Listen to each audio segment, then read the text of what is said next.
Kung isa kang content creator, siguradong naranasan mo na ito. Nag-effort kang gumawa ng video, nag-edit ka pa, pinag-isipan mo ang caption.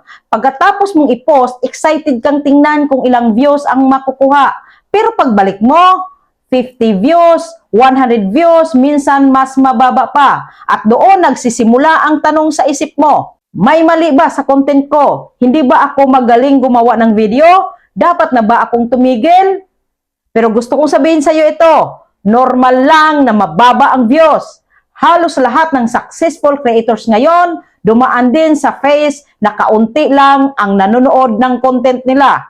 Ang tanong ngayon ay hindi bakit mababa ang views. Ang mas mahalagang tanong ay, ano ang dapat mong gawin kapag mababa ang views ng videos mo? Una, huwag mong i-delete agad ang video. Maraming creators ang nagkakamali dito. Kapag mababa ang views, pagkatapos ng ilang oras, dinidelete agad nila ang video. Pero minsan, ang algorithm ay late nang mag-post ng content. May mga videos na nagkakaroon ng traction pagkalipas ng ilang araw o linggo. Pangalawa, aralin mo ang iyong content. Tingnan mo ang sarili mong video at itanong sa sarili mo, malakas ba ang hook sa unang 3 seconds? May value ba ang sinasabi ko? May dahilan ba ang viewer para tapusin ang video? Sa content creation, minsan konting improvement lang ang kailangan para magbago ang resulta. Pangatlo, mag-focus sa consistency, hindi sa isang video. Ang maraming creators ay nakatingin lang sa isang video.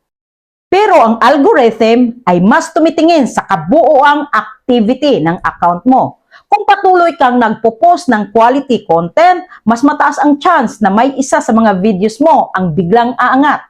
Pang-apat, huwag mong ikumpara ang sarili mo sa ibang creators. Ang nakikita mo sa iba ay resulta. Ang hindi mo nakikita ay ang daan-daang videos na ginawa nila bago sila nagtagumpay. Kaya kung mababa ang views ng video mo ngayon, hindi ibig sabihin wala kang potensyal bilang creator. Ibig sabihin lang nito, nasa proseso ka. At tandaan mo ito, sa mundo ng content creation, minsan isang video lang ang kailangan para mabuksan ang maraming oportunidad. Pero kung tumigil ka ngayon, baka hindi mo na maabot ang video na yon. Kaya kung creator ka ngayon at mababa ang views ng video mo, huwag kang panghinaan ng loob. Magpatuloy ka, mag-improve ka, at higit sa lahat, mag-enjoy ka sa paggawa ng content. Dahil ang creator na nagtatagumpay ay hindi yung creator na laging mataas ang views, kundi yung creator na hindi tumitigil kahit mababa ang views. Trust the process, keep creating, at darating din ang araw na ang video mo naman ang mapapansin ng marami. Ano sa palagay mo? Quit na o tutuloy pa? See you in my next video, Kamagnet.